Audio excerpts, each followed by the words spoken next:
कि आप सभी को पता ही होगा कि हम सीतायन कर रहे हैं। के सीतायन जो एक बुक है, जो ऑटो राइटिंग ही है, डेना मरियम के उससे। तो उसको हम सुनेंगे। उसमें सीता जी की बहुत अनेक कहानियाँ हैं, छोटी-छोटी, जो सत्य घटना पे आधारित है। ऑटो राइटिंग है तो सत्य ही है। और उसको सुनेंगे, जानेंगे, जो छोटी-छोटी कहानियाँ हैं। इससे पहले हम ध्यान करेंगे। आधे घंटे का, 30 मिनट का हम ध्यान करेंगे। तो सभी मास्टर्स अपनी हथेलियों की उँगलियों को फँसाते हुए अपनी गोदी में रखेंगे। उससे पहले दोनों पैरों को क्रॉस करते हुए, इस तरीके से क्रॉस करते हुए पालथी बनाकर बैठेंगे। अपनी आँखें कोमलता से बंद कर लेंगे।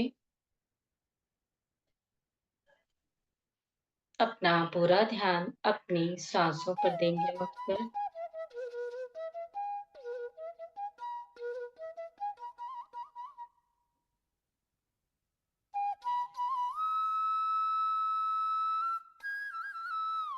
साँस आ रही है, साँस जा रही है, और हमारा सारा ध्यान हमारी साँसों पर है। साँस कितना लंबा है, कितना छोटा है, उस पर ध्यान देंगे मास्टर।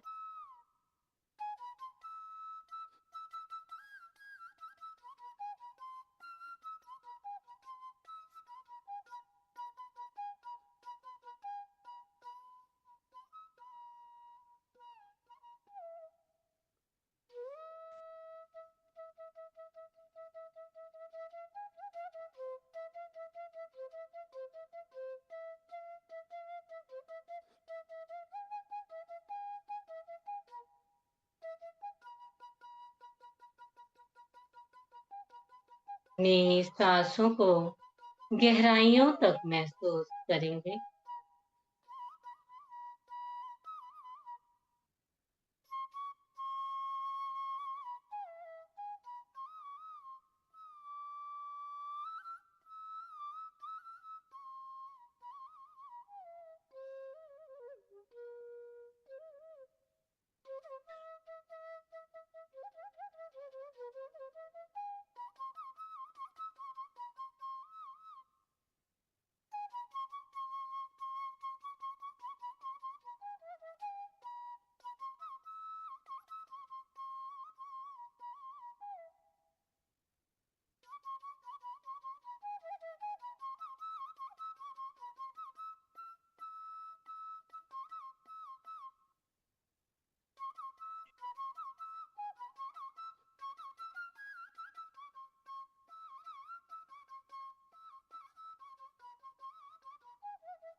महसूस करेंगे दोस्तों, महसूस करेंगे एक छोटी-सी कन्या, जो बहुत ही प्यारी सी, बहुत ही छोटी-सी कन्या है। वह अपने छोटे-छोटे पैरों से कदम बढ़ाते हुए एक सुंदर से घने से जंगल में जा रही है। तो वो छोटी सी कन्या है, वह सीता माँ है। उनके बचपन की ये कहानियाँ हैं।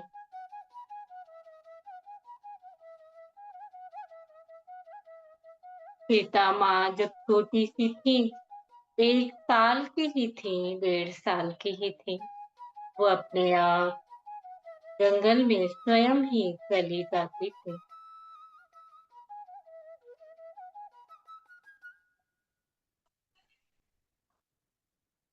और अनेक जड़ी बूटियां भी जंगल से लेकर आती थी।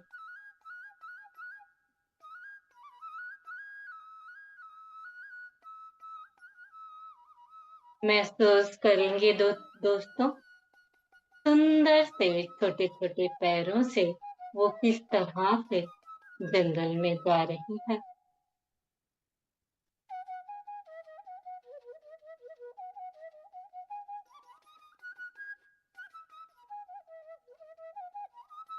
उनके पीछे कुछ दूरी पर उनकी सेविकाएं हैं।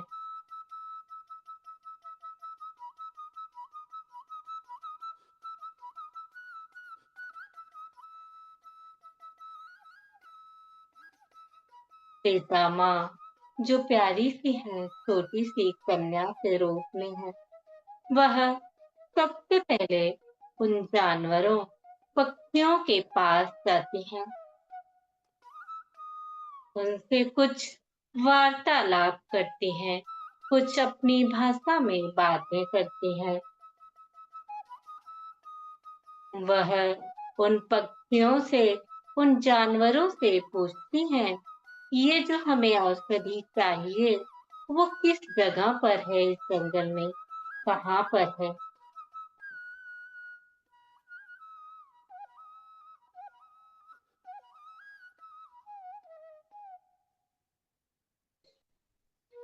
वो पक्षी, वो जानवर सभी उनको बताते हैं, ये जो औषधि आप ढूंढ रहे हैं, वो उस जगह पर है।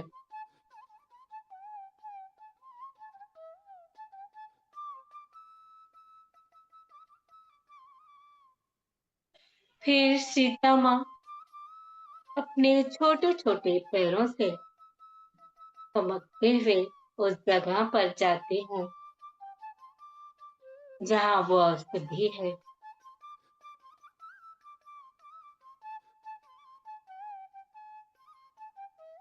वो वो औषधियाँ तोड़ कर ले आती हैं।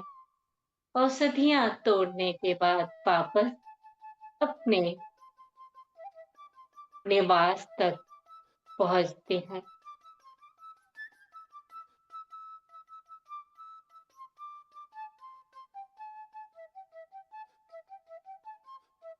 वहाँ उस निवास स्थान पर एक ऋषि हैं जिनका पेट दर्द हमेशा रहता है।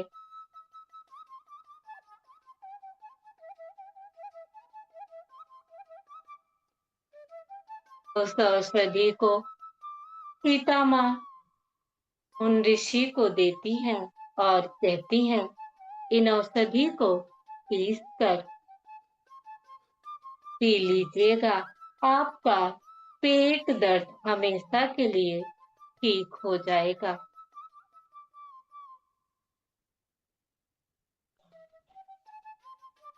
वहाँ जनक जी भी थे और ऋषि भी थे और सीता माँ की सेविकाएं भी थी। सभी आंखें फाड़ कर अचंभित होते हुए एक दूसरे को देखने लगे कि कैसे कि छोटी सी कन्या को इतनी बड़ी बड़ी बातें कैसे पता है।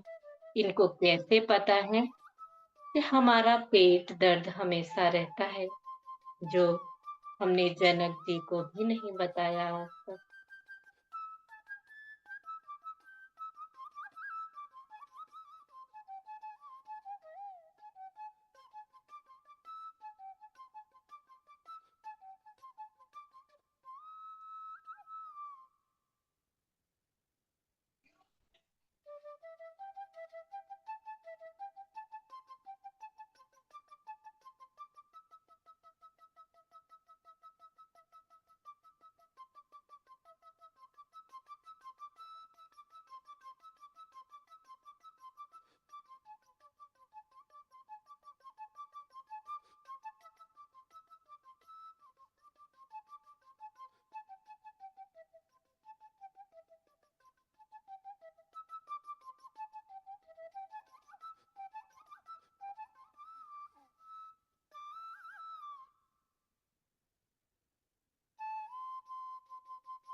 फिर उन ऋषि ने ठीक वैसे ही उस औषधि को लिया जैसे सीता माँ ने बताया था।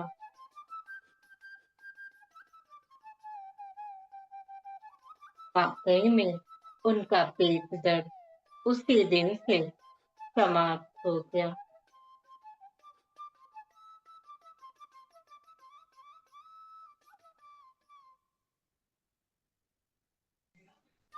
ऐसे ही सीता माँ ने बहुत बड़ी बड़ी चीजें की हैं।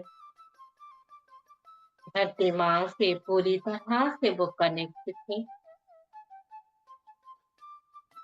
धरती माँ स्वयं ही उनकी माँ है। धरती माँ से, प्रकृति माँ से उनको अपार स्नेह था।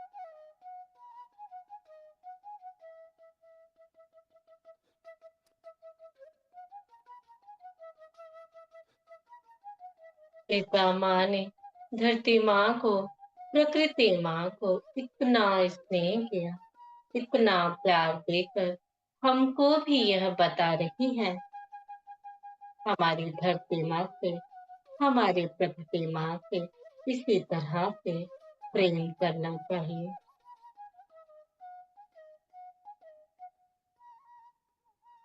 वो हमारी माँ की तरह हमारी ख्याल रखती हैं।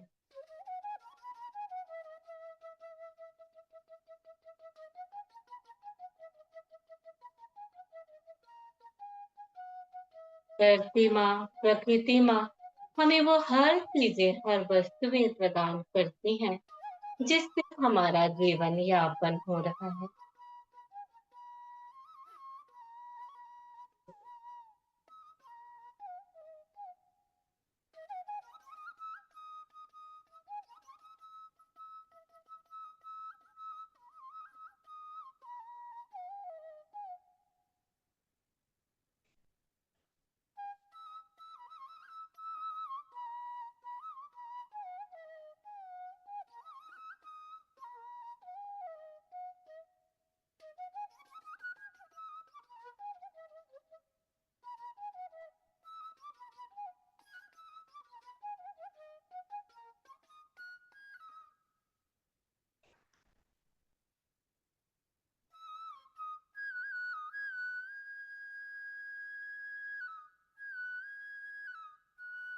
धरती माँ से, प्रकृति माँ से, उनसे हम प्रेम का आभार करेंगे।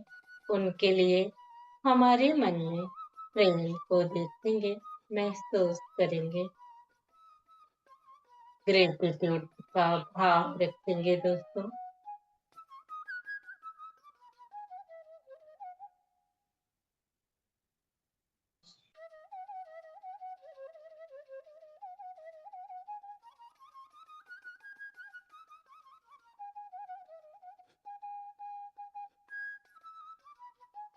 हमारी माँ घर में आए हुए वस्तुओं से हमारा पालन पोषण करती है। धरती माँ उन हर चीजों को उपलब्ध कराती हैं जो हमारे लिए, हमारे जीवन के लिए चाहिए होता है। अन्न, जल, हमें पहनने के लिए कपड़े, वायु,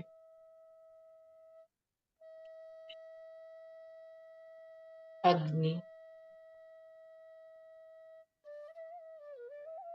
हर वस्तु हमें धरती माँ और प्रकृति माँ से ही मिलता है दोस्तों।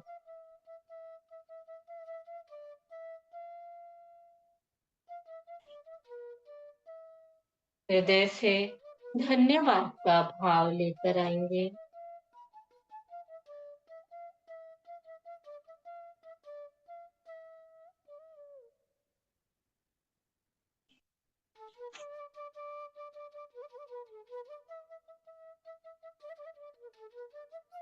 और अपने हृदय की गहराइयों से अपनी माँ जैसा प्रेम लेकर आएँगे।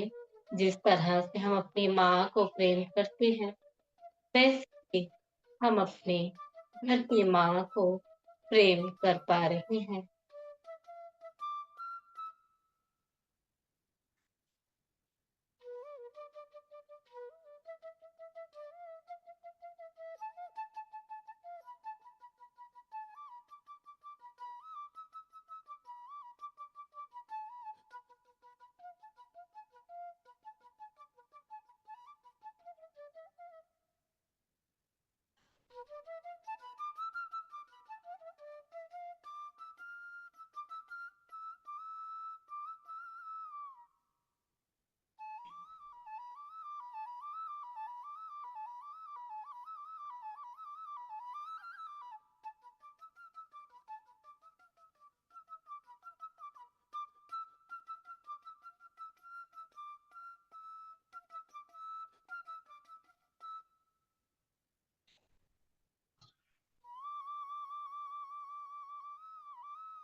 2 मिनट और ध्यान में रहेंगे मास्टर।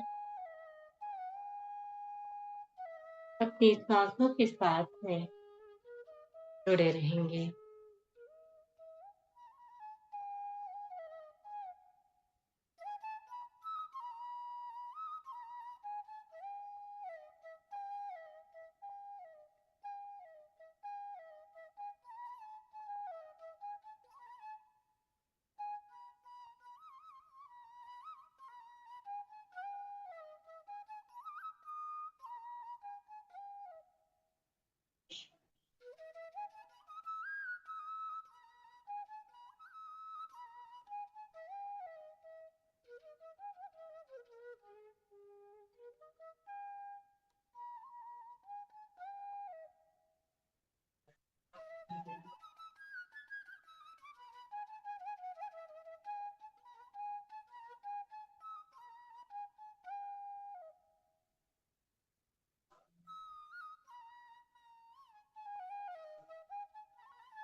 धीरे धीरे अपनी चेतना में वापस आएंगे मास्टर।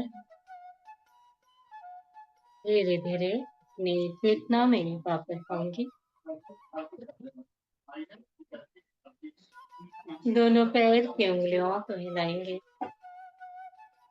दोनों पैर के पंजे को, उंगलियों को हिलाएंगे।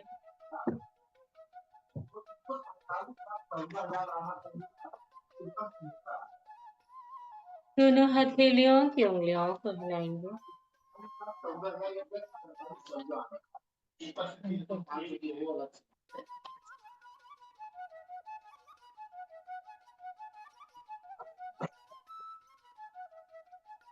दोनों हथेलियों को खोलेंगे दोस्तों। दोनों हथेलियों को खोलते हुए अपनी आंखों पर रखेंगे।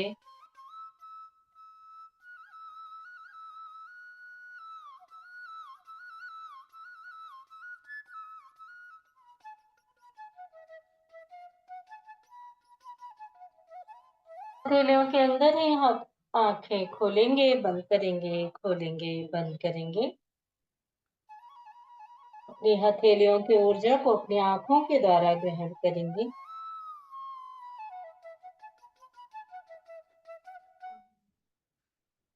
धीरे धीरे वापस 5 4 3 2 1 0। अपनी हथेलियों को सर पर, पूरे शरीर पर स्पर्श करवाएंगे दोस्तों। हथेलियों को की ऊर्जा को पूरे शरीर से ग्रहण करेंगे, रोम रोम से ग्रहण करेंगे। धीरे से अभी हम शैतान का करने चल रहे हैं दोस्तों। अभी मीनाक्षी जी जो उनकी सेविका थी, अभी उन्हीं की कहानी चल रही है। जैसा कि आप लोगों ने पिछले सेशन में भी सुना होगा। तो अभी जब वो बता रही थी कि ऐसा करते हुए जब उनके पिताजी ने बोला कि जनक जी के महल में अब आपको फर्श रगड़ने का काम करना पड़ेगा, अपनी बेटी मीनाक्षी को बोला। तो उस समय से उनके लिए, फिर उनके लिए ना, उस समय से उनको अपने पिता के लिए बहुत थोड़ी नफरत कह सकते हैं, चिढ़ हो गई थी, नफरत सा हो गया था कि मेरे पिताजी सबके सामने मेरी हंसी बस करवाना चाहते हैं, क्योंकि उनको ये फर्श साफ करना अच्छा नहीं लगता था। उनको ऐसा लगता था मेरे पिताजी इतनी ऊंची पोस्ट पर हैं यहाँ पे, मैं उनकी बेटी यहाँ फर्श रगड़ने का काम कर रही हूँ और पिताजी को भी कुछ समझ में नहीं आता, कुछ भी करते रहते हैं, तो इससे उनकी बेइज्जती होती है, उनको ऐसा महसूस हो रहा था। तो इसीलिए आप कह रही हैं 2 वर्ष बीत गए। अदिति ने कई बार प्रयास किया हमारे बीच सब कुछ ठीक करने के लिए। तो अदिति जो उनकी फ्रेंड थी, फ्रेंड जैसी एक माँ ही समझ लो, माँ जैसी एक फ्रेंड थी। तो वो कह रही थी इन 2 सालों, उनके लिए कह रही है कि इन 2 सालों में उन्होंने बहुत कोशिश की कि हमारे और पिताजी के बीच सब कुछ सही हो जाए, अच्छा हो जाए, पहले जैसा हो जाए। लेकिन किंतु कुछ भी नहीं बदला। मैं मन ही मन चकित होती, क्या मेरा भाग्य ऐसा जीवन जीना है, मेरे भाग्य में ऐसा जीवन जीना है। तो वो मन ही मन सोचती रहती कि क्या मेरे भाग्य में ऐसा ही जीवन जीना है कि मेरे पिताजी बात नहीं करते, प्रेम नहीं करते मुझसे, और मुझे ऐसे फर्श रगड़ने का काम दे दिया है। तो उनको लगता था कि ये काम बहुत छोटा है, तो मुझे ऐसा दे दिया तो मेरी एक इंसल्ट होती है, उनको ऐसा लगता था। तो आखिरकार एक दिन अपनी सारी हिम्मत जुटाकर अपने हिसाब से बहुत शालीनता से मैं उनसे बात करने गई। पिताजी, मैं सोचती हूँ कि अब मैं इस लायक हो गई हूँ कि अदिति के संरक्षण में रसोई घर का कार्य कर सकूं। मैं यकीनन ऐसा चाहती हूँ। तो अपने पिताजी से जाकर कह रही हैं कि पिताजी, मैं ये सब सेवा करके इतना सारा काम करके मुझे ऐसा लग रहा है कि मैं ऐसी तो हो गई हूँ कि मैं अब किचन में रसोई घर में काम कर सकती हूँ, अदिति के साथ में, जो पहले से ही रसोई का काम कर रही थी। तो चाहती हूँ, कह रही है मैं ऐसा खुद चाहती हूँ। क्या तुम अपनी ज़िम्मेदारियों से नाखुश हो मीनाक्षी? तो उनके पिताजी कह रहे हैं, तो क्या तुम अपनी ज़िम्मेदारियों से नाखुश हो, जो मैंने अभी तुम्हें दिया है फर्श रगड़ने का काम? मैंने कोई उत्तर नहीं दिया, तो वो कह रही है मैंने कुछ नहीं बोला जब मेरे पिताजी ने ऐसा बोला, पूछा मुझसे। वह शांत होकर बोले, अगर वे सब तुम्हारे लिए बहुत अधिक है, तो शायद मुझे तुमको उन सब दायित्वों से मुक्त कर स्वयं उनकी जिम्मेदारी ले लेनी चाहिए। तो वो कह रहे हैं कि अगर तुम्हारे लिए ये ज़्यादा है, बहुत ज़्यादा लग रहा है तुम्हें, तो तुम्हें मुक्त कर देता हूँ। मैं ऐसा सोच रहा हूँ तुम्हें मुक्त कर दूँ और सारी जिम्मेदारी मैं स्वयं ले लूँ। तो नहीं पिताजी, कहती नहीं पिताजी, मेरा मेरा अर्थ यह नहीं था। मैंने उन्हें शीघ्र आश्वस्त किया। कह रही हैं कि मैंने उनको शीघ्र ही बता दिया, आश्वस्त कर दिया कि नहीं ऐसा मत सोचिए, मेरा कहने का अर्थ ये नहीं है। मेरे तर्क करने का ढंग बदलकर संवेदनशीलता व पीड़ा में बदल चुका था। तो वो कह रही हैं कि उम,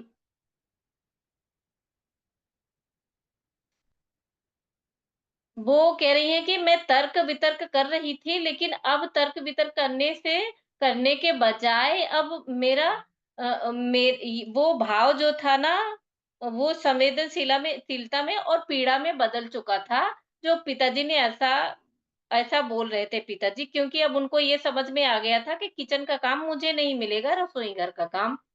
क्यों ये मुझे नहीं समझ सकते? तो वो सोच रही हैं कि मुझे पिताजी मेरे क्यों नहीं समझ सकते? मेरे भाव को क्यों नहीं समझ रहे हैं? ये मेरे लिए सब इतना मुश्किल क्यों कर देते हैं? तो अभी भी मतलब वो द्वंद में ही है, उसको जिस काम को दिया गया है, उसको अभी आत्म साक्षात्कार उस काम से नहीं हुई है। आत्म साक्षात्कार नहीं किया है उस काम के साथ में, इसलिए अभी उनको तकलीफ है उस काम से। आप मुझे दंड क्यों दे रहे हैं पिताजी? तो उन्होंने पूछ ही लिया कि आप मुझे दंड क्यों दे रहे हैं पिताजी? ऐसा मैंने क्या गलत कर दिया? तो कह रही हैं ऐसा मैंने क्या गलत कर दिया कि आप मुझे दंड दे रहे हैं? क्या आपके मन में मेरे प्रति कोई भाव नहीं है? क्या आप मुझे अपने पुत्री के रूप में प्रेम नहीं करते? मेरे लिए आपके अंदर कोई भाव नहीं है, कोई प्रेम नहीं है? तो नहीं, मैं मानती हूँ मुझसे एक गलती हुई है, आपसे प्रश्न करने की। वो कह रही हैं कि मैं मानती हूँ आपसे प्रश्न किया था, एक बार जो किया था ना कि उन्होंने बोला था कि आप पिताजी आप क्यों टाइल साफ कर रहे थे? आप इतने ऊँचे पोस्ट पे हैं, आप तो ब्राह्मण भी हैं ना, तो क्या आपको अच्छा लगता है कि ये फर्श साफ करने के लिए? तो वो कह रही हैं कि वो प्रश्न करके मुझसे गलती हुई है, मैं मानती हूँ इस चीज़ को, पर मैं उसका प्रायश्चित कर चुकी हूँ। क्या मैंने नहीं किया? तो कह रही है मैं उसका प्रायश्चित तो अभी तक ये फर्श साफ करके कर चुकी हूँ। क्या मैंने नहीं किया? फिर पूछ रही हैं पिताजी से। तुम्हें दंडित करना, उन्होंने शांत स्वर से पूछा। तो वो कह रहे हैं तुम्हें दंडित करना? क्या मैं तुम्हें दंडित करना चाह रहा था? मैं तुम्हें सिखाने का प्रयास कर रहा हूँ कि सेवा किस प्रकार की जाती है। जैसे कि मुझे भी वर्षों लगे यह सीखने में, कोई भी छोटा कार्य कोई भी कार्य छोटा या महत्वहीन नहीं होता। तो कह रहे हैं कोई भी छोटा काम महत्वहीन नहीं होता, हर कार्य का एक अपना महत्व होता है। तो उसको छोटा किसी भी कार्य को छोटा नहीं समझना चाहिए। मीनाक्षी, वो कह रहे हैं कि कोई भी काम छोटा या महत्वहीन नहीं होता मीनाक्षी। एक छोटा-सा काम भी ना होने से पूरे महल की व्यवस्था अस्त-व्यस्त हो सकती है। तो वो कह रहे हैं कि एक छोटा-सा काम भी अगर हम नहीं करते हैं, मान लो उस ज़िम्मेदारी को हम अच्छे ढंग से नहीं निभाते हैं, तो वो महल की सारी चीज़ें अस्त-व्यस्त हो सकती हैं। तो क्या अब तक तुम्हें समझ नहीं आया? तो मीनाक्षी जी से पूछ रहे हैं कि क्या अब तक तुम्हें समझ में नहीं आया, मैं क्यों तुम्हें वहाँ रखा हूँ? तुम इस महल व राज्य की सेवा फर्श रगड़ कर साफ करके भी कर सकती हो, जैसे महाराज की व्यक्तिगत ज़रूरतों का ध्यान रखते हैं। जैसे महाराज के व्यक्तिगत ज़रूरतों का ध्यान रखते हैं, आप क्या करते हो? इससे ज़्यादा ज़रूरी यह है कि किस भावना से अपने कर्तव्यों की पूर्ति करते हो। तो वो कह रहे हैं उनके पिताजी कह रहे हैं, "आप क्या करते हो? इससे ज़्यादा ज़रूरी यह है कि आप किस भावना से अपने कर्तव्यों की पूर्ति करते हो।" वो कह रहे हैं, "आप जो कर रहे हो उनके लिए उनके महल में वो मायने नहीं रखता, आपकी भावनाएँ वहाँ क्या हैं, किस भावना से आप कर रहे हो वो कार्य, वो महत्वपूर्ण है।" मैंने तुम्हें बार-बार सिखाने का यत्न किया है कि काम के प्रकार में भेद करना उचित नहीं है। जब तुम वास्तव में यह जान जाओगी तो सब कुछ बदल जाएगा। तब मैं समझूंगा कि मैंने तुम्हें उपयुक्त सेविका बनाने में अपनी जिम्मेदारी भली प्रकार निभाई है। तो वो वास्तव में वो उन्होंने काम उनको कोई भी काम वो कर सकती थी, कहीं भी किचन में भी कर सकती थी, लेकिन उन्हें ऐसा लग रहा था, इन्हें ये काम बहुत ही बुरा लग रहा है, तो इसीलिए उनको ये काम दे दिया और अभी भी वहाँ से हटाने वाले नहीं हैं उनको, इसलिए कि ये पूरी तरह से अच्छे भाव में आ जाएँ। जैसे मैं बहुत भाव से, बहुत प्रेम से करता हूँ सारे कार्य, मेरे नज़र में कोई अच्छा, बुरा, छोटा-बड़ा कार्य नहीं होता है। उस भाव को वो मेरी बेटी जब समझ जाएगी, वही बता रहे हैं कि वो महत्वपूर्ण नहीं है किस कार्य को आप कर रहे हो, महत्वपूर्ण ये है किस भाव से कर रहे हो। तो वो भाव ले आना चाह रहे हैं, जो उनके अंदर भाव है, वही अपनी बेटी के अंदर भी वो भाव देखना चाह रहे हैं अपने राजा के प्रति, महल के प्रति। हुँ। मैंने तुम्हें बार-बार सिखाने का यत्न किया है कि काम के प्रकार भेद उचित नहीं है। जब तुम वास्तव में जान जाओगी सब कुछ बदल जाएगा। तब मैं समझूँगा कि मैंने तुम्हें उपयुक्त सेविका बनाने में अपनी ज़िम्मेदारी भली प्रकार निभाई है। एक ऐसी सेविका जिसके विचार सिर्फ़ उनकी भलाई के लिए हो, जिनकी वो सेवा करती हो। एक ऐसी सेविका।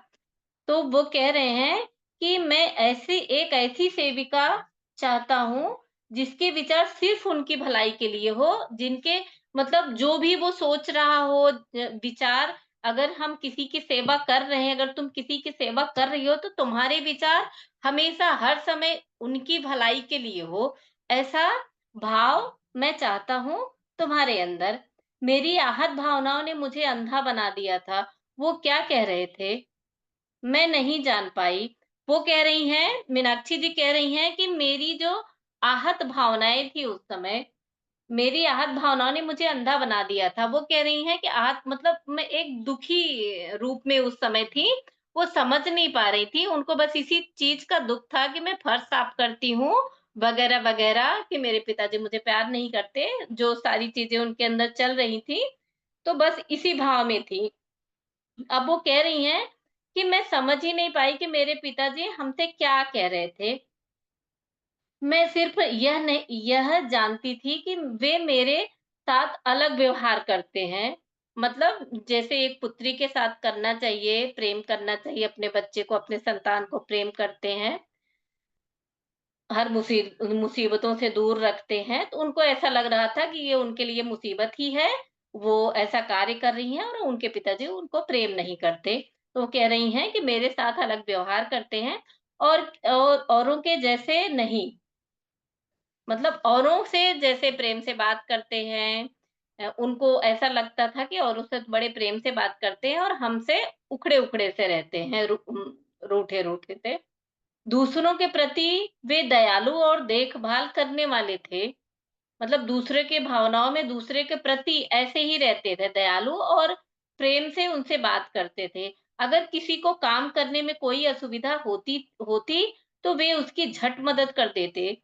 पर मेरे साथ सब कुछ अलग था। वे सब उनकी दयालु प्रवृत्ति की वजह से उन्हें प्यार करते, परंतु उनका यह स्वभाव मेरे प्रति नहीं था। तो वो कह रही हैं कि ये उनकी दयालुता थी सबके प्रति तो और सबकी मदद भी काम में कर देते थे, तो सब उनसे बहुत प्रेम करते थे। लेकिन वो कह रही हैं कि हमारे प्रति ये चीज़ें नहीं थी, ना मुझे दया दिखाते थे कभी, ना मेरी सहायता करते थे। तो वो सोच रही थी कि हमारे साथ ही बस हमारे ही साथ ही ये बहुत अलग बर्ताव करते हैं। हुँ, आप मुझसे ऐसा बर्ताव करते हैं जैसे-जैसे आपको मेरी कोई परवाह नहीं हो। परंतु यह स्वभाव मेरे प्रति नहीं था। आप मेरे साथ वैसा व्यवहार नहीं करते, जैसा औरों के साथ करते हैं। आप मुझसे ऐसा बर्ताव करते हैं जैसे जैसे आपको मेरी परवाह ही नहीं है। ऐसी ऐसी आपने हमेशा मेरे साथ किया है। मैं रोते हुए अपने कमरे में भाग गई। वो ऐसा सोचती हैं और रोते हुए अपने अपने कमरे में चली जाती हैं। मीनाक्षी उन्होंने मुझे पुकारा, अच्छा वो अपने पिताजी से कह रही हैं कि आप मुझे प्यार नहीं करते, आप मुझसे बहुत अलग बर्ताव करते हो। ऐसा वहाँ से कहते हुए वो अपने कमरे में चली जाती हैं। तो उनके पिताजी मीनाक्षी कह के पुकारते हैं, पर वो चली जाती हैं। मैं जानती थी मैंने उन्हें चोट पहुँचाई है। वो कह रही हैं ऐसी बातें कहकर मुझे पता था कि मैंने उन्हें इस बातों से चोट पहुँचाई है। मैं जानती थी कि मैंने उन्हें चोट पहुँचाई है। मैं अपने मुख से उन भावुक शब्दों को निकलने से रोक नहीं सकी। वो खुद ही दुखी थी, तो वो उस चीज़ को निकलने से रोक नहीं पाई, वो कर बोल के ही चली गईं। अपने बड़ों से बेरुखी से बात करना, वो भी अपने पिता से एक गहन दोष है, उनका अपमान है। तो वो कह रही हैं उनको महसूस हो रहा है कि अपने पिता से अपने बड़ों से ऐसे बेरुखी से बात करना दोष है। एक गहन पाप है, अपमान है उनका, ऐसा कह रही हैं। अपने भीतर दबाई हुई उन आहत भावनाओं को मैं रोक नहीं पाई और बोल दिया उन्होंने, "वापस आ जाओ।" वे लगातार मुझे बुलाते रहे पर मैं पीछे मुड़कर नहीं गई। तो वो उनके पिताजी लगातार बुलाते रहे लेकिन वो गई नहीं फिर अपने पिताजी के पास या अपना काम करने के लिए। उस दिन मैंने अपनी सारी ज़िम्मेदारियों को त्याग कर स्वयं को जंगल में छिपा लिया। मैंने सोचा उन्हें चाहे मुझे दंडित करने दो, मैं अब परवाह नहीं करती। मैं मन ही मन हमारे बीच हुए वार्तालाप को दोहराती रही। स्वयं को विश्वास दिलाती रही कि मैं ही सही हूँ। तो वो कह रही हैं मन ही मन में बहुत वो सब सारी चीज़ें को मैं दोहराती रही जो उनके और उनके पिताजी के मध्य हुआ था।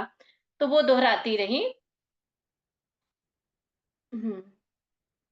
मैं मन ही मन हुए वार्तालाप को दोहराती रही, स्वयं को विश्वास दिलाती रही। वो कह रही हैं कि मैं स्वयं को विश्वास दिलाती रही कि मैं ही सही हूँ। पिताजी जो कह रहे हैं सब कुछ गलत है, मैं ही सही हूँ, जो मैं कर रही हूँ, जो मैं समझ पा रही हूँ, जो मैं समझ रही हूँ, वो मैं ही सही हूँ, मैं सही सोच रही हूँ।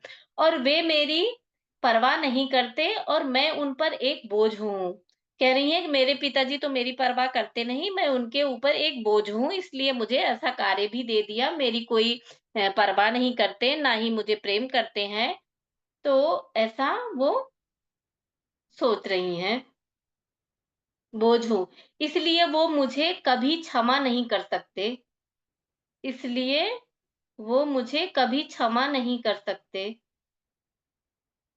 मैं शायद वहीं जंगल में सो गई थी। वो कह रही हैं कि मैं जंगल में आ गई थी, इसलिए शायद मेरे पिताजी कभी क्षमा नहीं कर सकते।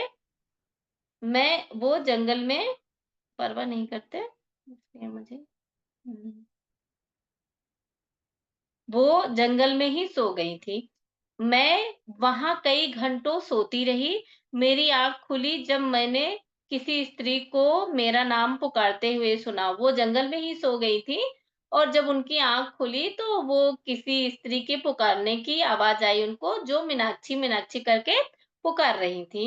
मैंने सोचा ज़रूर पिताजी ने अदिति को भेजा होगा मुझे बुलाने के लिए पर मैं उनके उनके हाथ नहीं आने वाली।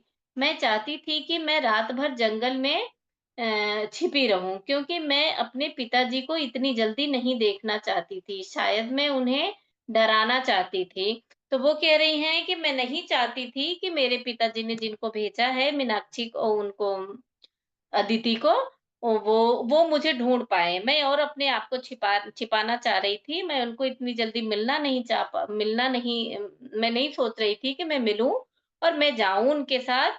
शायद मैं अपने पिताजी को डराना चाह रही थी अपने इस कार्य से। तो मैंने सोचा ज़रूर हाँ। मैं चाहती थी कि रात भर मैं जंगल में छिपी रहूँ क्योंकि पिताजी इतनी जल्दी नहीं वो अपने पिताजी को इतनी जल्दी देखना नहीं चाह रही थी क्योंकि ऐसे वो हो गए थे। वो जब अपने अंदर से उनके लिए ऐसे भाव रखे हुए थे कि मेरे पिताजी नहीं चाहते, प्रेम नहीं करते तो उनको मिलना भी नहीं था अपने पिताजी को देखना भी नहीं था। शायद मैं उन्हें डराना चाहती थी। वे मेरे बारे में सोचें कि अब वो मेरे बारे में सोचेंगे कि मैं नहीं दिख रही हूँ, मैं कहीं हूँ, उनके आस-पास नहीं हूँ, मैं दिखूँगी नहीं, तो वो मेरे बारे में सोचेंगे। एक एक होता है ना कि हमारी तरफ भी ध्यान देने का, तो वो ऐसा ही कुछ कर रही थी। सोचें, जैसे मुझे कुछ हो गया हो यह देखने के लिए कि उनके मन में मेरे लिए कितना भाव है। तो वो ये सब इसलिए कर रही थी कि ये देखने के लिए कि मैं ऐसे छिप जाती हूँ जंगल में, जब न मैं नहीं मिलूँगी तो उनके भाव मुझे दिखेंगे कि मेरे लिए उनके अंदर क्या भाव है, प्रेम है कि नहीं है, क्या भाव है उनके अंदर। हुँ। थोड़ा भी प्यार है या नहीं? थोड़ा भी मुझे प्यार करते हैं कि नहीं? मैं उठी और गहरे जंगल में घुसने के लिए आगे बढ़ गई। तभी अदिति को मैं नज़र आ गई और वह दौड़ते हुए मेरे पास आई। जब मैंने उसके चेहरे के भाव देखे तो मैं रुक गई। शायद कुछ गड़बड़ है। आखिरकार उसने मुझे ढूँढ ही लिया। तो वो कह रही थी कि जब मैंने उसके चेहरे को उ उसने मुझे ढूँढ लिया, उसने देखा तो मैं रुक गई, उसने बुलाया और उसके चेहरे के भाव अलग ही थे। तो मैं जब उसके चेहरे के भाव देखा हमने तो मैं रुक गई और उसके पास आई। जब मैंने उसके चेहरे के भाव देखे तो मैं रुक गई, शायद कुछ गड़बड़ है। आखिरकार उसने मुझे ढूँढ ही लिया। तो वो कह रही है शायद कुछ गड़बड़ है, उसके चेहरे के भाव देखकर मुझे ऐसा पता चला। मीनाक्षी सॉरी हाँ, अदिति बोलती हैं, मीनाक्षी हम सब सुबह से तुम्हें खोज रहे थे। कुछ अत्यधिक दुखद हो गया है। तुम्हें शीघ्र चलना चाहिए। मेरा पूरा शरीर अकड़ गया जब मैंने ये शब्द सुने। जैसे मैं जानती थी कि वो क्या कहने वाली हैं। वो कह रही हैं जब मैंने ऐसा सुना कि कुछ दुखद हो गया है, तो मेरे हाथ-पैर अकड़ गए। कह रही हैं जैसे कि मैं जानती थी कि ये क्या कहने वाली हैं। हुँ। क्या पिताजी? तो वो पूछती हैं, "क्या पिताजी? आपके दुःख का कारण क्या पिताजी हैं?" तो मैं डरी हुई आवाज़ में पूछा। तो मैं उत्तर सुनना चाहती थी। उसने गर्दन हिलाई और मुझे अपनी बाहों में खींच लिया।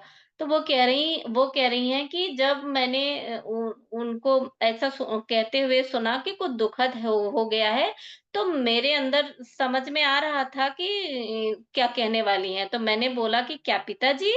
क्या पिताजी के बारे में आप बोलना चाह रहे हो? तो उन्होंने अपनी सहमति में सर हिलाया और खींच के उसको मीनाक्षी को अपने गले से लगा लिया।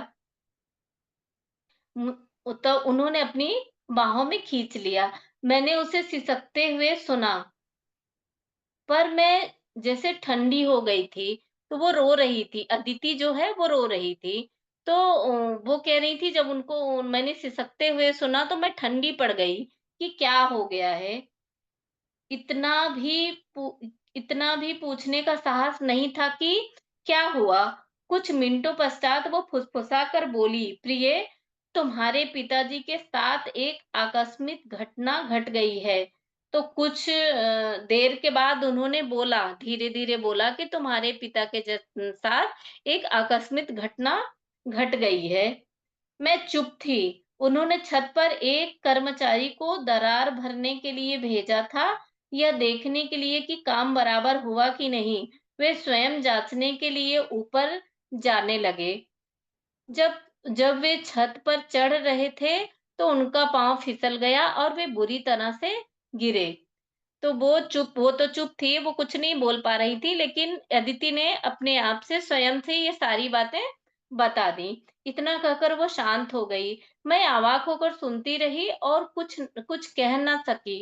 ओह! मीनाक्षी, उसने मुझे गले लगाते हुए कहा, ऐसा नहीं होना चाहिए था। तो फिर उसने ये सब सारी बातें बता के फिर वो कहती है, ओह मीनाक्षी, उसने ऐसा बोलते हुए फिर से गले लगा लिया। फिर बोलती है, ऐसा नहीं होना चाहिए था तुम्हारे पिताजी के साथ में। क्या अब वे ठीक हैं? तो वो पूछती हैं, क्या अब वे ठीक हैं? पिताजी हमारे अभी ठीक हैं? मैं आखिरकार पूछने में कायम रही। वो कहती है, मैंने पूछ ही लिया।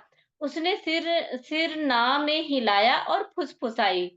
उन्होंने नहीं में अपना सिर हिलाया और फुसफुसाई, मुझे अफ़सोस है प्रिय, वे ठीक नहीं है।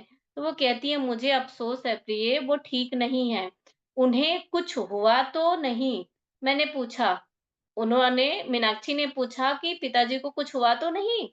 तो इस दुखपूर्ण खबर ने मुझे आहत करना शुरू कर दिया था।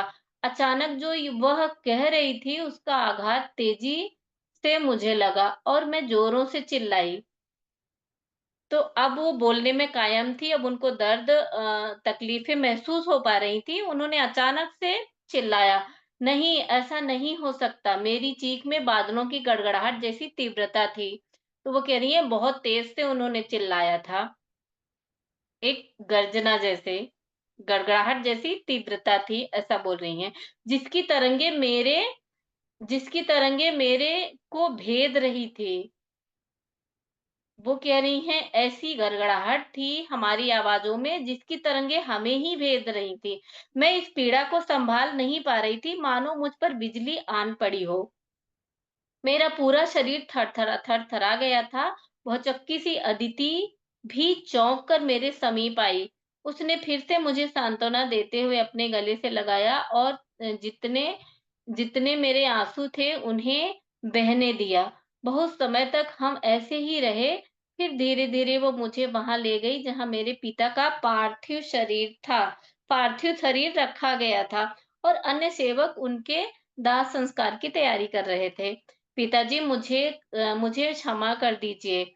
मुझे हर चीज़ के लिए माफ़ कर दीजिए। आप मुझे छोड़कर क्यों चले गए? मैंने अपने पिता के शव से पूछा, जिसमें अब प्राण नहीं थे। आप मुझे एकदम अकेला छोड़ के चले गए। मैं रूंधी हुई आवाज़ में बुदबुदाई। अब उनको दुःख हो रहा है और वो हर चीज़ के लिए माफ़ी माँग रही हैं, उनके अपने पिताजी के शव से। अगले अगले कई दिनों तक मैं सुन्न अवस्था में थी। अदिति मेरे साथ रही। आखिरकार मुझे एक सच्चाई से समझौता करना ही था। मुझे हमेशा डर लगता कि शायद मुझे यहाँ से बाहर निकाल दिया जाएगा, किंतु अदिति ने मुझे आश्वस्त किया कि ऐसा बिल्कुल नहीं होगा। वो हमेशा इस चीज़ से डरती रहीं कि मेरे पिताजी तो अब शांत हो गए हैं, अब मेरा यहाँ कोई काम नहीं, अब इस राज्य से मुझे बाहर निकाल दिया जाएगा। अगले दिन हाँ, मुझे हमेशा डर लगा रहता था। हाँ, मुझे यहाँ से बाहर निकाल दिया जाएगा, किंतु अदिति ने मुझे आश्वस्त किया कि ऐसा बिल्कुल नहीं होगा। जनक बाबा मेरे पिता से स्नेह करते थे, उसने कहा, और यहाँ राजमहल में सदैव मेरे लिए स्थान रहेगा। तो वो कह रही हैं, अदिति जो उनकी एक फ्रेंड है, तो वो कह रही हैं कि नहीं, आपके पिताजी को बहुत प्रेम करते हैं जनक बाबा, ऐसा कभी नहीं होगा। अब तुम मेरे मार्गदर्शन में रसोई घर में काम करोगी। तो वो कहती हैं कि अब तुम मेरे मार्गदर्शन में रसोई घर में काम करोगी, मेरे साथ, जो अदिति पहले से ही रसोई घर में काम कर रही थी। मैंने अपने पिता के देहांत के सदमे से बाहर निकलकर संभल रही थी, किंतु अपराध बोध की भावना ने मुझे घेर लिया था। वो कह रही हैं कि मैं अपने पिताजी शांत हो गए थे, उसके सदमे से तो मैं बाहर निकल रही थी, लेकिन अपराध बोध अभी भी था कि हमने बहुत गलतियाँ करी हैं, बहुत परेशान किया है अपने पिताजी को। घेर लिया था। मैं स्वयं को उत्तरदायी मान रही थी। अगर मैंने उनसे इतनी कटुता से बात नहीं बोला होता, अगर मैं वहाँ से नहीं भागती, अगर मैं वापस आ जाती जब उन्होंने मुझे बुलाया था, तो शायद वे जीवित होते। शायद वे मेरे व्यवहार से दुखी थे। तब जब ऊपर छत पर चढ़ रहे थे और इसलिए उनके कदम डगमगा गए। मैं बहुत हद तक उनकी मृत्यु की ज़िम्मेदार हूँ और इसके बाद जो मैंने किया मैं इस यह इनाम स्वीकार नहीं मैं यह इनाम स्वीकार नहीं कर सकती। तो वो उनको बहुत दुःख है इस चीज़ का कि मेरे ही कारण शायद मेरे पिताजी को ऐसा कुछ हुआ है। तो अगर मैं नहीं जाती, मेरे पिताजी बुला रहे थे, तो मैं वापस उनके पास लौट जाती, तो शायद ऐसा नहीं हुआ होता। मैं चली गई थी, मेरे ही बातों से वो चिंतित होके शायद ध्यान नहीं दे पाए होंगे, इसलिए छत से फिसल के वो गिर गए। तो वो अपने आप को पूरी तरह से ज़िम्मेदार मान रही हैं और वो कह रही हैं कि अम, मैं इस गिफ्ट को स्वीकार नहीं कर सकती, उपहार को, जो आपने किचन के लिए बोला है। तो मैंने अपना सिर हिलाकर कहा, "नहीं अदिति, मैं वो सब कामों की ज़िम्मेदारी ही सँभालूँगी जो पिताजी ने मुझे दिए थे।" तो वो कह रही हैं, "नहीं अदिति, मैं अब किचन में नहीं जाऊँगी, जो मेरे पिताजी ने मुझे दिया है, मैं वही काम क कार्य करूँगी। परंतु मीनाक्षी, यह ज़रूरी नहीं कि तुम्हें अब ये सब" तो वो इतना ही बोलती हैं। उससे पहले मीनाक्षी बोलती हैं, "मैं आपसे प्रार्थना करती हूँ, यही एक तरीका है जिससे मैं अपना प्रायश्चित कर सकूँगी।" तो वो कहती हैं, "मैं आपसे प्रार्थना करती हूँ कि यही एक तरीका है, मैं अपना प्रायश्चित कर सकती हूँ। मैं वही कार्य करूँगी। मैं किचन में जाना चाहती थी, रसोई घर में, लेकिन अब नहीं जाना चाहती। अब वही काम मैं करना चाहती हूँ, जो मेरे पिताजी ने मुझे दिया है।" वे मेरे लिए यही चाहते थे और इससे मुझे लगेगा कि वे अब भी मेरे साथ हैं। मैं बस इतना ही चाहती हूँ। मैंने अदिति को अपने हृदय में छिपी आत्मग्लानि की बात नहीं बताई। तो वो कह रही हैं कि मैंने अदिति को अपने अंदर छिपी हुई आत्मग्लानि को नहीं बताई कि जो हमारे अंदर ग्लानि थी कि मेरी वज़ह से मेरे पिताजी का देहांत हुआ है।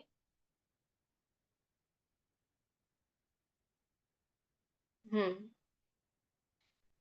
क्योंकि उस घटना के बारे में बताते हुए मुझे शर्म आ रही थी। क्योंकि वो कह रही हैं कि जो हुआ था, जिस वजह से मैं जंगल में चली गई थी, उस घटना को बताते हुए मुझे शर्म आ रही थी। मैं अपनी शर्मनाक हरकत को स्वयं तक रखना चाहती थी। अदिति ने मेरा विचार बदलने के लिए हर संभव प्रयास किया, परंतु मैं अडिग थी और हार कर उसने अपनी स्वीकृति दे दी। तो वो कह रही हैं कि अदिति हमेशा हमें वहाँ से हटाने का प्रयास करती थी। वो सोचती थी कि किचन में मैं चलूँ, लेकिन मैंने उसे हर हर बार उसको मना किया, वो हार कर उसने स्वीकृति दे दी कि ठीक है, तुम अब यही कार्य करो। मैं अपने पिताजी की आशाओं को पूर्ण करने के लिए प्रतिबद्ध थी। तो वो कह रही हैं, जो मेरे पिताजी मुझसे चाहते थे, उन आशाओं को मैं पूर्ण करने के लिए तैयार थी। मैं सबसे मैं सबसे अच्छी सेविका बनूँगी। उनके भाव आते हैं कि अब मैं सबसे अच्छी सेविका बनूँगी। मैं निम्न श्रेणी के काम करती रहूँगी, जब तक उनमें और अपने अनुसार स्वयं को ढाल लिया। अपने अनुसार इच्छित कामों में कोई भेद नहीं रहेगा। तो वो कह रही हैं कि जैसे मेरे पिताजी कार्य करते थे, उनमें कोई भेद नहीं रहता था, ऊँचे-नीचे कार्य में, अपने इच्छित काम में और ऐसा कोई उनका उनको भेद ही नहीं था कि उनको किस कार्य को वो पसंद करते थे, किस कार्य को नहीं पसंद करते थे। उनको ये इस चीज़ का भान ही नहीं था। वैसे मैं भी अब बनना चाहती हूँ। ऐसा मैंने स्वयं से कहा और अपने निर्णय के लिए के अनुसार स्वयं को ढाल लिया। तो वो कह रही हैं, जैसा मैंने सोचा था उस हिसाब से मैंने स्वयं को ढाल लिया। मैं कोशिश कर रही थी कि इस सत्य के बारे में ना सोचूं कि दरअसल मैं स्वयं को दंडित करना चाहती थी। तो वो कह रही हैं कि इस मैं कोशिश कर रही थी कि इस सत्य के बारे में ना ना सोचूं कि दरअसल मैं स्वयं को दंडित करना चाहती थी। तो वो कह रही हैं कि वो जो जो भी घटना घटी थी, उस सत्य के बारे में ना सोचूँ, लेकिन फिर भी वो अपने आप को दंडित करना चाहती थी, इसलिए उस सत्य के उ उ वो सब सभी चीज़ें उनके अंदर आ रही थी। उन दुष्कर्मों के बारे में जो मुझे लगता था कि मैंने किए हैं और इसलिए मैंने अपनी वही ज़िम्मेदारियाँ वापस ले ली थी, पर चीज़ें पहले जैसी नहीं थी। उनकी मृत्यु ने मेरे ऊपर गहरा प्रभाव छोड़ा था, जो मुझे आंतरिक रूप से बदल रहा था। तो वो कह रही हैं कि हम पहले जैसे नहीं थे, जैसे काम तो हम वही कर रहे थे, लेकिन अब मेरे भाव पहले जैसे नहीं थे, हमारे अंदर सब कुछ बदल चुका था। अब वो पूरी तरह से वो मीनाक्षी नहीं, दूसरी मीनाक्षी बन रही थी।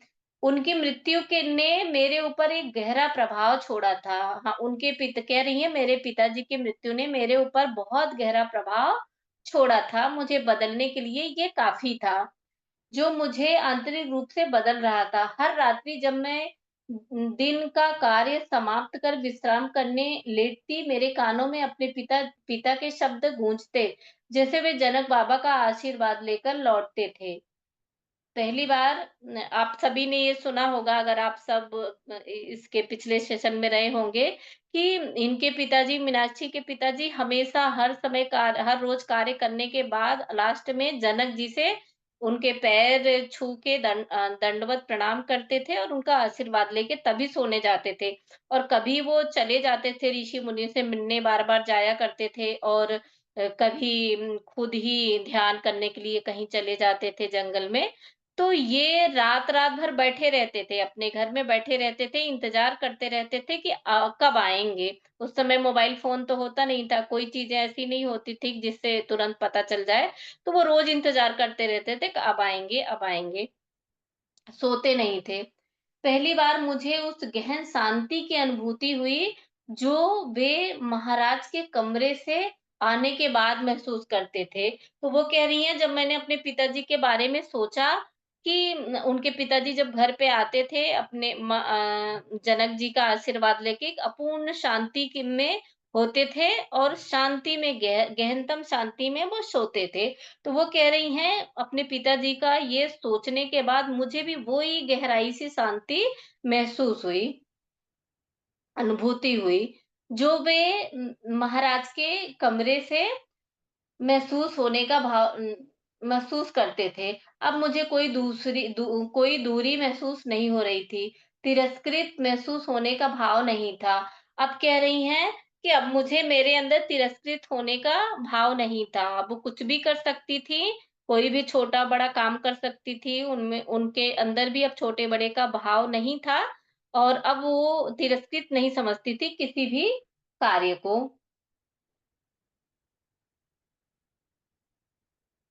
हुँ। अब मुझे कोई दूसरी महसूस नहीं हो रही महसूस होने का भाव नहीं था। मुझे लग रहा था जैसे मैं भी महाराज के आशीर्वाद से लाभान्वित हो रही हूँ। वो आशीर्वाद लेने तो नहीं जाती थी, पर वो अपने पिताजी के बारे में ही सोचती थी सोते समय और उनको ऐसा आभास लगता था कि जो मेरे पिताजी को आशीर्वाद दे रहे थे जनक जी, उस आशीर्वाद से मैं भी लाभान्वित हो रही हूँ। मेरे अंदर भी वो आशीर्वाद का वो बिखराव हो रहा है, वो आशीर्वाद हमें भी मिल रहा है। एक दिन अदिति ने पूछा, "क्या महाराज पिताजी की मृत्यु से पूर्व पूर्व उनसे मिले थे?" एक दिन अदिति ने पूछा, "क्या महाराज की मृत्यु से पूर्व उनसे मिले थे?"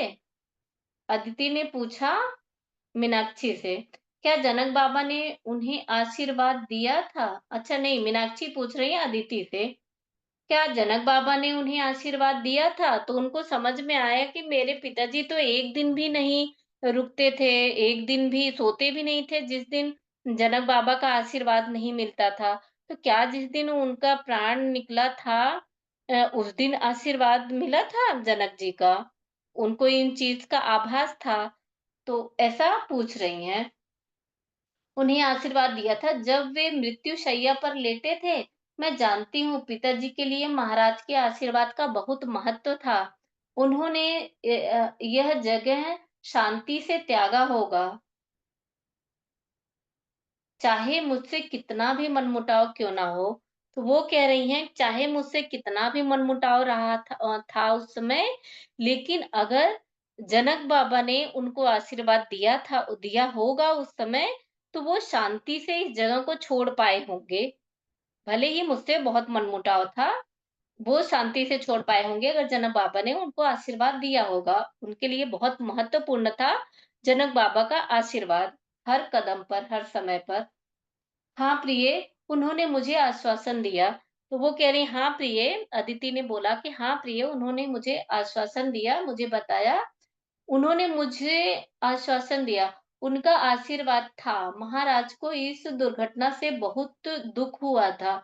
वे तत्काल तुम्हारे पिताजी से उनकी मृत्यु से पूर्व ही मिलने आ पहुँचे थे। तो वो कह रही हैं कि जब उनकी मृत्यु नहीं हुई थी, उसके पहले ही जनक बाबा आ चुके थे उनसे मिलने के लिए। हमने उन दोनों को एकांत में छोड़ दिया था, इसलिए नहीं जानते उनकी क्या बातें हुई। पर इसमें कोई शक नहीं कि उन्होंने महाराज से तुम्हारे भविष्य को सुनिश्चित करने को कहा होगा। तो वो कह रही हैं, इसमें कोई शक नहीं है कि आपके पिताजी ने महाराज से ऐसा बोला होगा आपके भविष्य का देख-रेख करने के लिए, आपके भविष्य का को सुनिश्चित सुनिश्चित करने के लिए कि आपके भविष्य में आपको क्या करना है, कैसे मतलब देख-रेख करने के लिए। वह कुछ पल खामोश रही, फिर बोली, चाहे वे तुम्हारे साथ कितना भी कठोर थे, परंतु तुम्हारे पिता तुमसे बहुत प्रेम करते थे, तुमसे बहुत प्यार करते थे। इस बात में कभी अविश्वास ना करना। तो कह रही हैं कि भले ही वो कठोर थे अंदर से, दिखते थे आपको कठोर, लेकिन इस बात का कभी अविश्वास मत करना कि वो आपसे प्रेम नहीं करते थे, आपसे बहुत, बहुत प्रेम करते थे।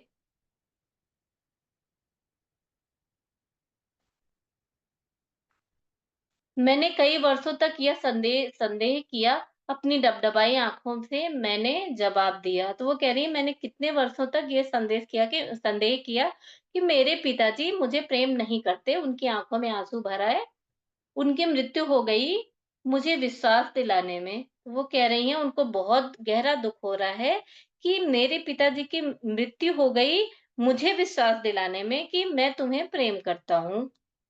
तुम्हारे पिताजी के विचार सदा तुम्हारे भविष्य, तुम्हारी भलाई के लिए थे कि तुम्हारी देखभाल अच्छे से हो और तुम हर प्रकार के दुःख व दुर्भाग्य उनसे वाक्य पूरा नहीं किया उसने वाक्य पूरा नहीं किया। ना ही मैंने उन्हें उसे कहा। तो वो उन्होंने दुर्भाग्य कहकर ही छोड़ दिया, तो ये बता रही हैं कि उसने वाक्य पूरा नहीं किया और ना ही उससे मैंने कुछ और कहा। मेरे पिता पिता सदा कहा करते कि वे जनक बाबा के लिए अपने प्राण न्यौछावर कर देंगे और उन्होंने ऐसा ही किया। तो वो कह रहे हैं कि मेरे पिताजी हमेशा कह रहे थे, हमेशा कहा करते थे कि वो उनको जनक बाबा को इतना प्रेम करते हैं, उनके लिए इतना सेवा भाव है कि उनके लिए प्राण भी निछावर कर सकते हैं।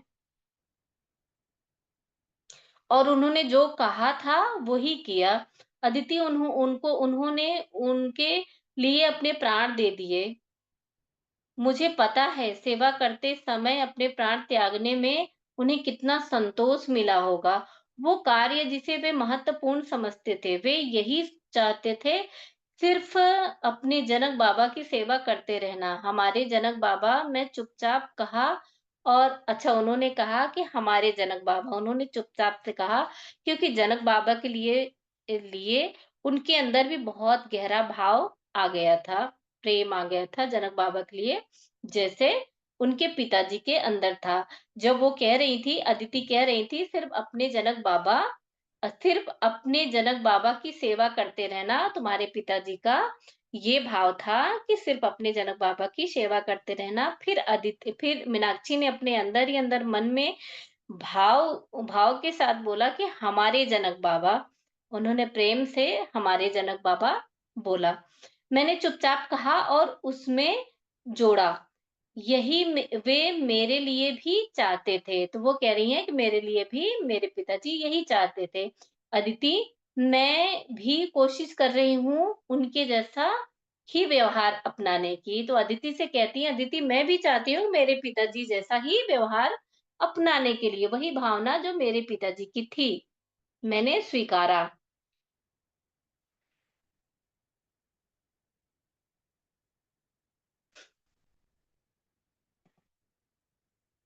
मैम 30 तक कर लें कि बस?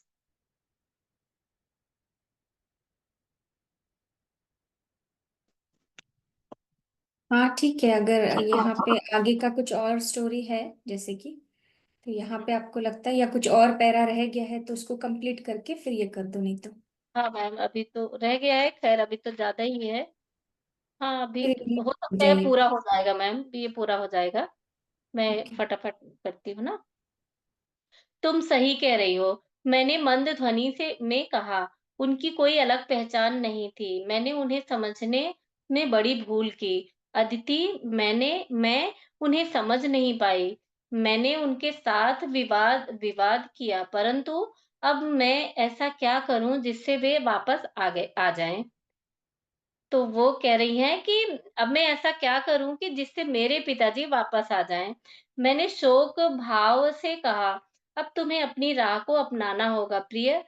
तुम्हारे पिताजी का तरीका हो सकता है तुम्हारा ना हो। क्या अब तुम तैयार हो रसोई में मेरी मदद करने के लिए? मैंने अपना सिर हिलाया। मुझे उन्हीं कार्यों को करने में शांति मिलेगी, जिन्हें मेरे पिताजी ने नियुक्त किया किया था।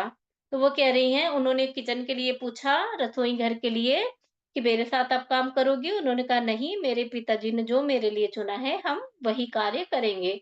मैं अब दोबारा नहीं पूछूंगी, किंतु तुम सोच लो और मुझे बता देना जब तुम तैयार हो। मेरे मेरे मैंने सिर हिलाया।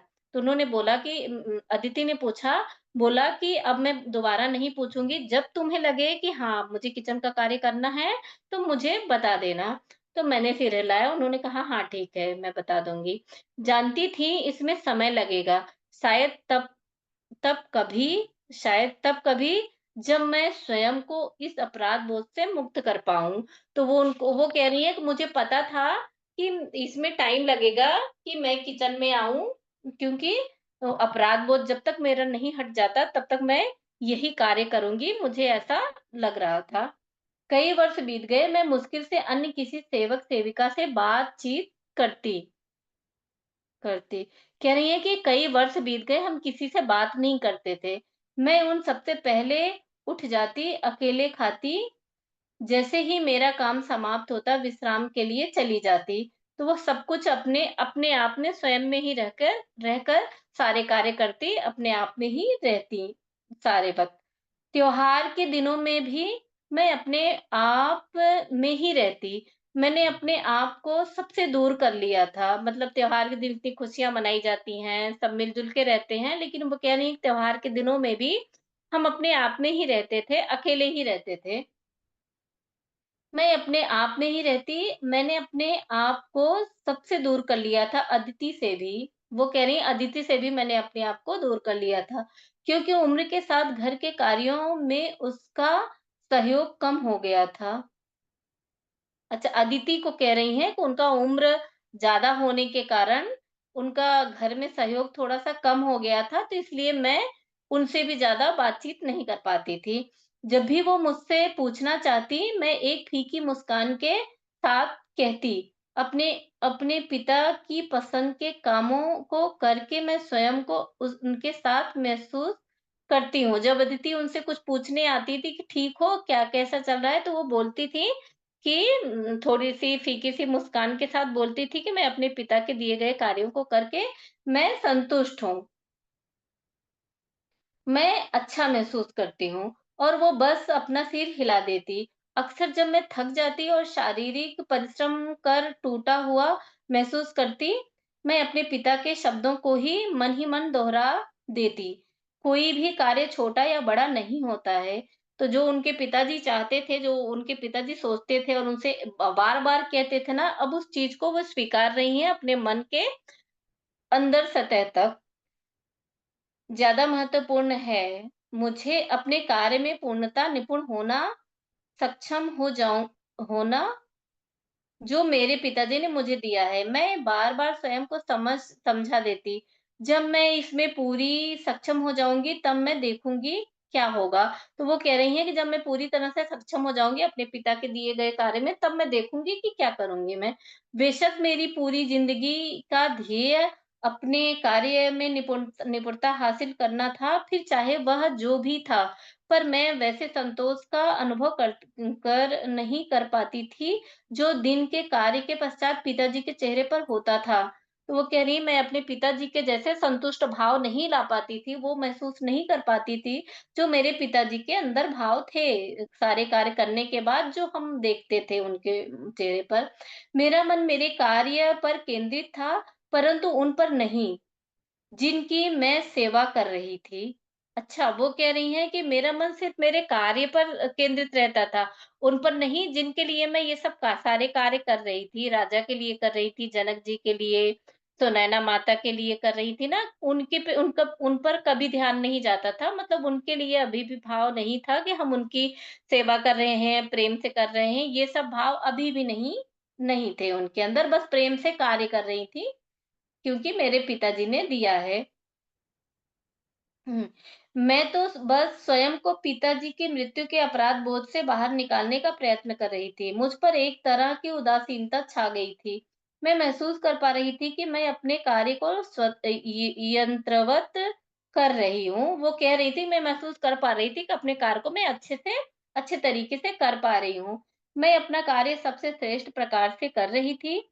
और मुझे पूरी उम्मीद थी कि मैं आजीवन इसी तरह से करती रहूँगी। तो वो कह रही हैं, मुझे पूरी अपने आप पे उम्मीद थी, विश्वास था कि मैं आजीवन ऐसे कार्य करती रहूँगी प्रेम से। फिर एक सुबह जब मैं उठी, मुझ में कुछ परिवर्तन हो गया था। मैं अपने हृदय में इतना हल्कापन महसूस कर रही थी, जो मैंने पहले कभी नहीं जाना था। मैं सुबह सबसे पहले उठ गई थी, जैसा कि मेरा नियम था, और अपने कार्य में जुट गई थी। मैं जैसे ही फर्श धोने के लिए झुकी, मैं अचानक रुकी। मुझे अनायास स्वयं पर हँसी आ गई। मैंने महसूस किया, अब मुझे बिल्कुल फ़र्क नहीं पड़ता कि मैं क्या कार्य कर रही हूँ। अब मुझे कोई भी कार्य यदि दिए जाएँ, उनसे उससे मुझे कोई फ़र्क नहीं पड़ेगा। तो वो कह रही हैं कि एक एक दिन अचानक उनको सुबह अपने अंदर बहुत बदलाव महसूस हुआ, हृदय में बहुत हल्कापन महसूस हुआ, और जब वो फर्श साफ करने के लिए गई, तो उनको अचानक से हँसी आई, और उन्होंने अपने अंदर महसूस किया कि अब उनको ऐसी फीलिंग्स आ रही थी कि अब मुझे किसी कार्य से फ़र्क नहीं पड़ता है, कोई कार्य बड़ा हो या छोटा हो, कोई फ़र्क नहीं पड़ेगा। चाहे वह फर्श रगड़ने का कार्य हो या माँ सुनैना के वस्त्रों का चयन करना हो, मेरे लिए सभी समान हैं। उसी क्षण मुझे अपने पिता की झलक दिखी। तो जो उनके पिताजी चाहते थे, वो भाव जब उनके अंदर आ गया, तो उनके उसी क्षण उनके पिताजी की उनको एक झलक दिखाई दी। झलक उनके विचारों की, उनके अभिप्राय, उनकी गरिमा की। मैंने जाना कि कोई भी कार्य कभी भी किसी को न्यून नहीं बना सकता। तो उनको महसूस हुआ, उनके पिता की सारी चीज़ें उनको सामने आ रही थी, और उनको महसूस हुआ कि कोई कोई भी कार्य किसी को छोटा नहीं बना सकता।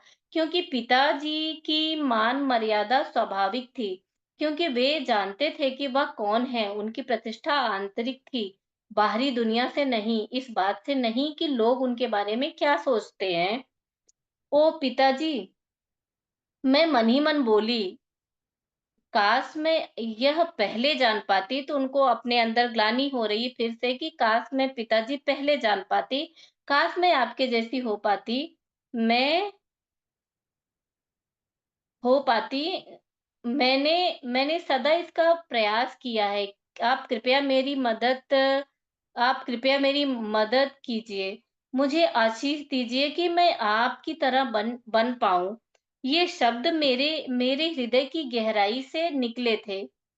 तो उन्होंने अपने पिताजी से बोला कि काश मुझे आशीष दीजिए कि मैं आपके जैसे बन पाऊँ, और ये शब्द जो उनके निकले, उनके हृदय की गहराइयों से, दिल से निकले थे, जो मेरी भावनाओं के सच्चे स्वरूप को व्यक्त कर सकते थे।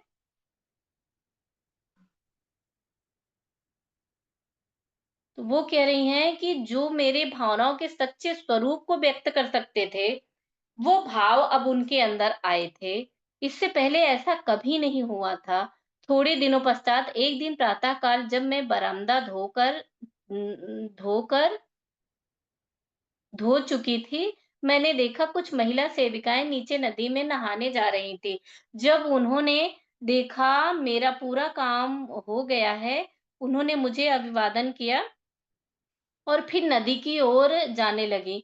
अप्रत्याशित रूप से उनमें से एक महिला मेरी तरफ घूमी और पूछने लगी, "क्या मैं उनके साथ चलना पसंद करूँगी?" इससे पहले मैंने ऐसा कभी नहीं किया था, क्योंकि पिताजी ने मेरे भीतर नदी का डर बिठा रखा था। मैं अपना सिर हिलाकर उन्हें उन्हें ना कहने वाली थी कि अचानक मैंने स्वयं को रोक दिया। मेरे एक मन ने हाँ में स्वीकृति दे दी और अपने धोने के कुछ कपड़े लेकर लेकर आती हूँ, मैंने जवाब दिया। मैं झटपट अपने कमरे में गई, तब उन्होंने मेरा इंतज़ार किया, फिर एक साथ हम नदी पर गए। अब उनको मैंने पहले पिछले सेशन में बताया था कि उनके पिताजी उनको नदी नहीं जाने देते थे, कहीं भी घर के बाहर कहीं कभी नहीं जाने देते थे, यहाँ तक कि उनको जो घर के उनको अपने स्वयं के कार्य होते थे मीनाक्षी के, उनके निगरानी में ही कर कर लें, उसके दिन भर कुछ नहीं करने देते थे। उनकी निगरानी में उनके सामने जो करना है कर लें, फिर वो अपने जनक जी के यहाँ जाते थे। एक तरह से उनके उनके मतलब जो श्रापित था, जो बहुत घटना घटी थी उनके परिवार के साथ में, उससे बहुत डर चुके थे। तो अपनी बेटी के लिए भी वही डर उनके अंदर बना हुआ था कि कुछ इसको हो ना जाए, इसलिए कहीं आने-जाने नहीं देते थे। उसी क्षण मुझे अपने पिता की झलक दिखी, उनके विचारों की, उनके अभिप्राय, उनकी गरिमा। मैंने जाना कि कोई भी कार्य नहीं, हिचकिचाते हुए प्रवेश।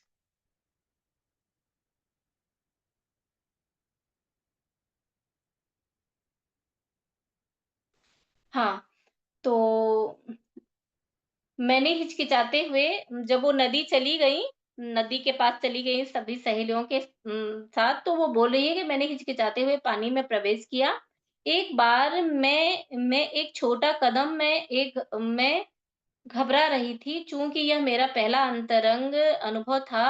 नदी के साथ बाकी सभी ने नदी में उतरकर स्वयं को उसमें डुबो लिया। पानी शीतल था, मानो आमंत्रण दे रहा हो, इसका एहसास मेरी त्वचा को अद्भुत लग रहा था। मैं अपनी जांघों तक पानी में घुसी।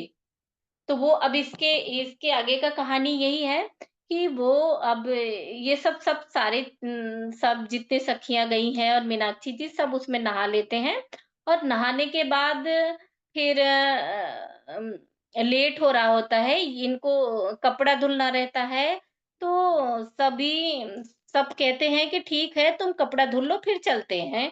तो ये कहती है नहीं महल के सारे काम मीनाक्षी जी कहती हैं महल के बहुत सारे काम अभी भी हैं तो आप सब जाइए, मैं आ जाऊँगी धुल के। तो बोलती हैं कि नहीं तुम कभी बाहर नहीं आई हो, छोड़ के नहीं जा सकते। तो कोई महल से बुलाने आ जाता है इन सबको, तो वो सब चली जाती हैं ये कह के कि ठीक है तुम लेकिन अपना ख़्याल रखना और जल्दी से चली आना। तो बोली हाँ, हाँ ठीक है मैं धुल के कपड़ा फिर वापस आ जाऊँगी।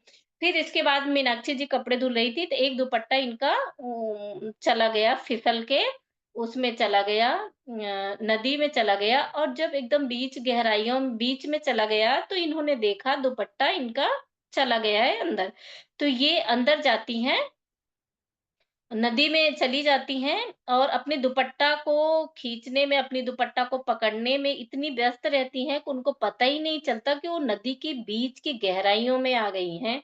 और जैसे ही वो बीच की गहराइयों में जाती है ना, तो वो नदी ऐसे एक भंवर होता है ना कुछ ऐसा, तो उस भंवर सा ऐसा आया और इनको अपने अपने भंवर में ऐसे लपेट लिया और ये अंदर तक मतलब डूब सी रही थी। तो इन्होंने बहुत कोशिश की, बहुत हाथ-पैर मारा और फिर कुछ नहीं हुआ। तो कह रही थी मैं उस समय भी सोच पा रही थी, अपना दिमाग चला पा रही थी कि अब ऐसा कुछ नहीं होने वाला, अब मैं बचने वाली नहीं हूँ, तो अपने आप को पानी के हवाले आत्मसमर्पण कर दिया मीनाक्षी जी ने। फिर उन्होंने देखा कि जैसे वो कह रही हैं कि जैसे ही हमने आत्मसमर्पण किया, तो वैसे ही मैंने फटाक से हमें उस पानी ने फेंक दिया, ऊपर की तरफ फेंक दिया। तो मैं मैं फिर वापस आई, जब अपने होश में आई, तो मैंने देखा कि जनक बाबा नदी के किनारे पे खड़े हुए हैं। तो मैं उस समय मतलब उनको पूरा होश नहीं था, लेकिन वो कह रही हैं, फिर भी मैं जनक बाबा को देख पा रही थी कि वो जैसे अपनी आँखों के इशारे से नदी को गुस्सा कर रहे हैं, उनको मना कर रहे हैं। उनको कह रहे हैं कि ये गलत है। नदी को एकटक आँखें बड़ी-बड़ी करते हुए नदी को ही देख रहे हैं। और वो कह रही हैं कि हमें पता ही नहीं था कि जनक बाबा इतने पहुँचे हुए सन्यासी हैं, क्योंकि उनको राजा लोग कम ही कहते थे, उनको सन्यासी के भाव से सभी देखते थे, राजा जनक को। तो वो कह रही हैं, मीनाक्षी जी कहती हैं कि मुझे तो पता ही नहीं था कि जनक बाबा इतने पहुँचे हुए हैं, कि इनकी नदियाँ भी इनकी बात मानती हैं। फिर जब मैंने देखा, मैं बाहर आई, तो मैं उनको पहली बार इतने ढंग से देखा, इतनी लंबी कद-काठी, इतनी बड़ी-बड़ी आँखें, मतलब पूरा विस्तारित करती हैं उनके पूरे व्यक्तित्व के बारे में।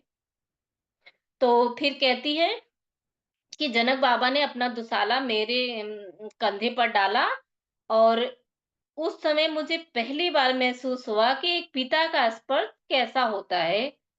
कह रही थी, मुझे बहुत गहरा प्रेम हुआ उनसे, और उनके उनके स्पर्श से मुझे महसूस हुआ कि एक पिता का प्रेम कैसा होता है। तो यहाँ तक ये आज का ये समाप्त हो गया है। अब सीता का आगमन अब अगले से शुरू होगा। अब अगला सेशन जो होगा वो सीता जी के आगमन से शुरू होगा। ठीक है? आज यहीं पर समाप्त करते हैं। थैंक यू आप सभी साधक जन को कि आप इतनी देर तक हमें सुने। थैंक यू सो मच आप सभी को। Thank you very much Kagini ma'am. जी। मैं थोड़ा ध्यान में था और काफी टाइम ध्यान में रहा, एनर्जी भी थी।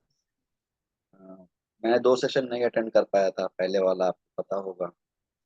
बट ये मीनाक्षी जी को का क्या है, बैक हिस्ट्री मुझे थोड़ा सा समझना पड़ेगा, मैंने देख सुना नहीं है। बट जो भी है, हाँ, ये एक चीज तो हाँ, सीतायन में ये अच्छा चीज बताया है कि हमारे डे टू डे लाइफ में जो है, ये घटना हमारे साथ भी घटती है, हमारे फैमिली में भी घटती हाँ, सेम वही, है। सब कुछ नॉर्मल ही है, सब कुछ में वैसा ही है जो हमारे साथ रहती है। हाँ रेगुलर होता है। और हम कभी कभी ये सोच लेते हैं, ऑफिस में भी हो जाता है, कभी कभी ये सोच लेते हैं कि ये सही नहीं है। बट अगर हम डीप डाइव करते हैं तो हमारे लिए लगता है कि yes, ये हमारे लिए यूनिवर्स ने सोचा है, जो भी हो रहा है हमारे लिए अच्छा ही हो रहा है। तो मैं तो इससे यही समझ पाया हूँ। थैंक यू मैम, बहुत अच्छा था। मास्टर्स, आप लोगों का कोई प्रश्न है तो आप लोग पूछ सकते हैं।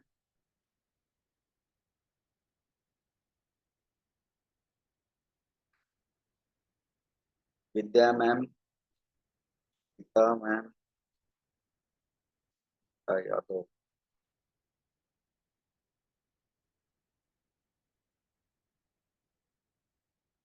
रामेश्वरी मैम, आपका कोई?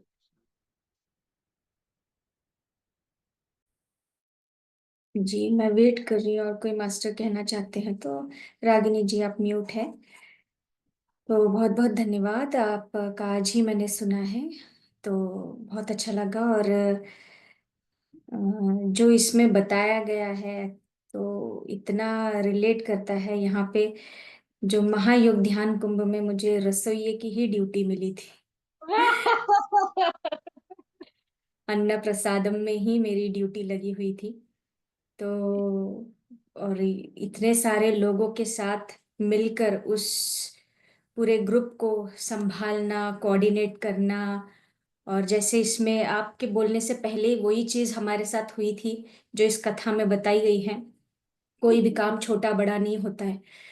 तो मैंने उस अन्न प्रसाद में जो हर एक जो स्टॉल लगे हुए थे, मैंने हर एक जगह अनुभव किया है। तो मुझे मेरे बारे में पता चला कि अच्छा मेरे अंदर ये चीज भी है, तो मैं ये चीज भी कर सकती हूँ।